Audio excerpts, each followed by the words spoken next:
Hello, beautiful souls. It's Kat here from Elevate, my channel where we talk about recovering from toxic relationships and regaining self love and self esteem. But before we get into the topic today, please remember to subscribe and like this video if you feel that it resonated with you. Also, send any friends that you have who may be going through a difficult time one of my videos. I think it will really help them. So, getting into today's topic, this was an idea that came to me after speaking with a friend of mine who is struggling to not interact with a toxic person that's in her life. So, it's a toxic man who's in her life. And instead of her cutting off contact, instead of her not entertaining that person, she keeps having interactions with that person and she gets hurt during that interaction. So I said to her, "Well, why are you interacting with this person if every time you get hurt by the things they say and the things that they do in response to these interactions, why don't you step back and not interact with this person?" And she said to me, "I can't ignore this person. I'm just not that kind of way." So she actually has guilt about ignoring or not engaging with this person. And I think it's something that a lot of people might struggle with, in that you feel like you don't want to ignore the person and you don't want to gray rock them, let's say. So she's in a situation where she has to be around the person.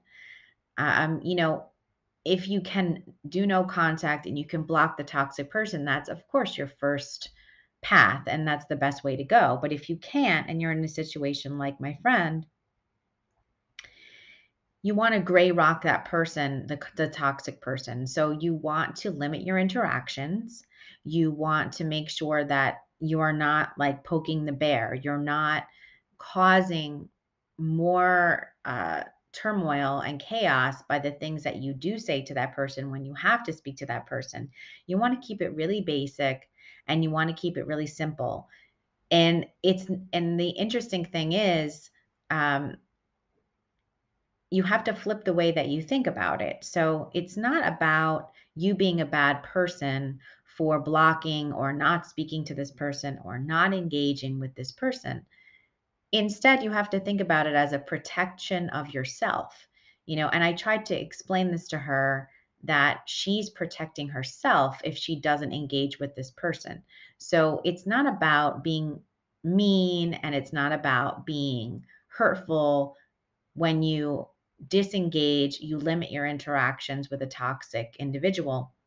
It's about self preservation for you. It's about protecting you, guarding your heart, guarding yourself, and limiting the amounts of times that you will get hurt. So it's about protecting yourself from being hurt and abused. And there's nothing wrong with that. There should be no guilt in that. And you should not feel bad that that's what you need to do. So I just wanted to go into that a little bit today in this short video and say, don't feel guilty about blocking toxic people or doing no contact. And if they are able to contact you, or if you have to have them in your life, then just limit that and try to gray rock as much as possible, because it's about you protecting yourself. When you were a child, essentially your parents were supposed to protect you, but you probably grew up in a somewhat inconsistent or abusive household. If you are an adult now getting involved with toxic people, generally that's, you have a background like that and you may be codependent. So this does tie in with codependency. Codependent people blame themselves for a lot of things. They always look towards themselves as being the ones to blame. But in this situation, it's not your fault that this person is toxic. And you honestly have to learn to move past the codependent mindset, which is caring about this other person's feelings more than your own. Because effectively, that's what this is. caring about I'm being, let's say, mean to this other person, this toxic person, I'm caring about their feelings more than I'm caring about preserving and protecting myself. And that's not healthy because you are number one. You have to be able to protect yourself from toxic, abusive people first before you worry about anybody's feelings, right? So if you're not caring about yourself, then this again, it ties into a deep level of codependency, having this feeling of, um, let's say it's even linked with people pleasing. It's not wanting to upset someone else. There's a level of people pleasing in this. Um, a level of not wanting to disappoint the other person, not wanting to hurt the other person.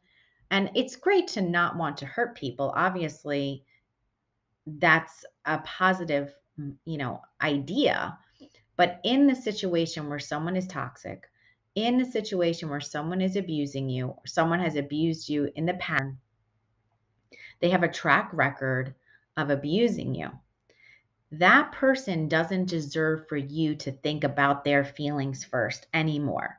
They have totally crossed the line when they've been abusing you, and you are not required anymore to consider their feelings. At this point, it becomes an issue of considering your own feelings. And that's the problem with a lot of codependent people. They don't know how to care for themselves and protect themselves before everything else. They'll, you know, be essentially abandon themselves emotionally, and they will worry about other people's feelings, pleasing other people, not being mean to other people, not hurting other people. You know, cutting ties with someone, disengaging, not interacting, or limiting interactions with someone isn't necessarily being mean to that person. It's just not engaging with that person. So it's not like you're purposefully doing something mean. You're just protecting yourself by removing yourself from a situation that has the potential to hurt you and has hurt you in the past. So you know it's going to hurt you. It's like putting your hand into a fire over and over again. Just don't do it. You have to learn that not burning yourself in the fire is the most important thing. It's not about this other person and how they're going to perceive it or how they're going to look at it. And another thing that links into this too is like codependent people will have this idea like, well, if I do this, he's going to have the power. And if I do that, they're going to have the power. And if I don't do this, there's a lot of this like imaginary who has the power thing. Quite honestly, power is a more of a metaphysical type of concept. Like there is no power, there's no real power. This is just power in your mind. It's a perception of power. So it doesn't actually exist. So if you go no contact with someone who's been abusive, who's been devaluing you, who's been hurting you for some time, and you go no contact, but for some reason, you feel like they have the power because of the way that things ended or whatever, that's not actually real. So that's something you have to consider. There is no real power. It's all in your mind. It's your perception. And if they perceive that they have the power, who cares? It doesn't matter because it's not real. They don't have any real power. Maybe they ended things and made you feel terrible. Maybe they ignored you and they didn't answer you, and that's how you were discarded. I've been there and I get it.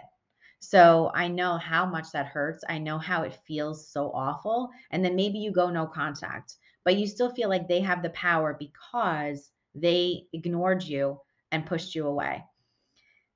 At the end of the day, there is no real power because you're out of their life. They have no power over you any longer. So it doesn't matter what they think. It doesn't matter if you had an argument at the end and they seem to, have the last word. It doesn't matter if they insulted you at the last word and, you feel like they have the power. So that's something to consider. this concept of, who has the power, and why do you care who has the power? Because essentially it's like a metaphysical thing. There is no real power in a situation. It's all personal perception. So I can perceive I have the power, they can perceive that they have the power, and it doesn't really matter, right? So my life goes on without these people, and they can think whatever they want. The way I look at it is, I don't care. They can think they won, they could think they have all the power. They could think they got the best of me. I really don't care. It doesn't matter to me because I know I have the power in my life. My life is a great life. I'm happy with the scenario of where I am in life. I'm happy with the friends and family I have. I'm blessed and grateful for all that I have in my life. And I've gone through the healing process where I've healed from some very cruel, damaging things that people have done to me. And if they want to think that they have the power, I don't care. It doesn't matter to me because I know that the real power is in my own life, is with me.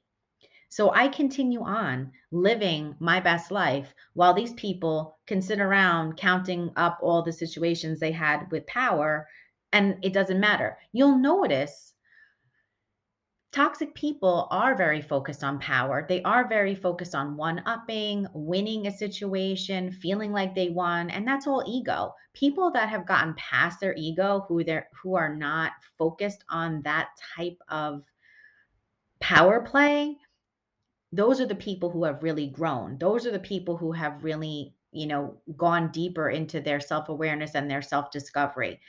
You get to a certain point where you've healed so much and you just don't care anymore who had the power. Let them think they won. It doesn't matter. It doesn't matter to you. It doesn't matter to your future, to your new life without the toxic person. You are growing in leaps and bounds beyond where they'll ever grow because they don't have the capability to grow to your level. They just don't, they don't possess the skills and traits to be able to do it. If they could, they would have already, right? And maybe after many years they may develop those skills, but as of now, this point in time, clearly you've had these interactions with them. They're abusive and toxic towards you. They're not able to resolve things. They're not able to um, take accountability. So right now, this person's not able to get to the level of interpersonal growth that you can get to. So if you're listening to my channel, I believe you're probably in the code were a codependent or you are a codependent. There's a lot of introspection that goes on in a codependent. And because of that introspection and that level of self-awareness, you can grow to pass the codependency and really like level up your inner growth to get to a place where you feel whole and complete on your own, where you're not worried about what these other people say or think, and you get to a place where you're just you. You're just being your best self. You're not competing with anybody. You're not worried about what anybody else thinks. You're just being the best you for yourself. And I hope that you can try to focus on that path instead of focusing on their feelings, instead of focusing on being feeling guilty because you had to block them or you wouldn't speak to them anymore. I don't condone ever ignoring anybody and blocking someone without saying something. I think it's nice to be able to communicate this, unless of course you're in a dangerous situation, then you don't need to communicate anything. But I like to communicate to people that I am not going to speak to them any longer for whatever reason, but I only do that to toxic people. Like if it was someone else that wasn't toxic to me, who I felt was just made a mistake or something, I would try to work it out with them. But when it comes to toxic and abusive people, the best bet is to block these people, do no contact, keep them out of your life or gray rock, and stop worrying about their feelings because you cannot please everybody, and you are certainly going to see anger and you're going to see even possibly rage when you stand up to a toxic person in any way. So blocking them or, not engaging with them if you have to have them in your life because maybe you have kids together, you're going to piss them off. This is just the way it is, right? We know this is going to happen. It's typical. So accept that. Accept that this person is going to be angry. Accept that there's nothing you can do about that. And accept that your number one priority is yourself. It's not this person. It's not their feelings. It's protecting yourself from abuse and loving yourself. That's what your priority is. I hope you enjoyed this video today. And if you did, please like this. It really helps with the YouTube algorithm. And I'm looking forward to putting out more content with this kind of um, let's say motivational and inspirational type of vibe, because I feel like now that I've healed to a certain point and I've forgiven my abusers, I feel like I can come from a different place of perspective and framework than I could before.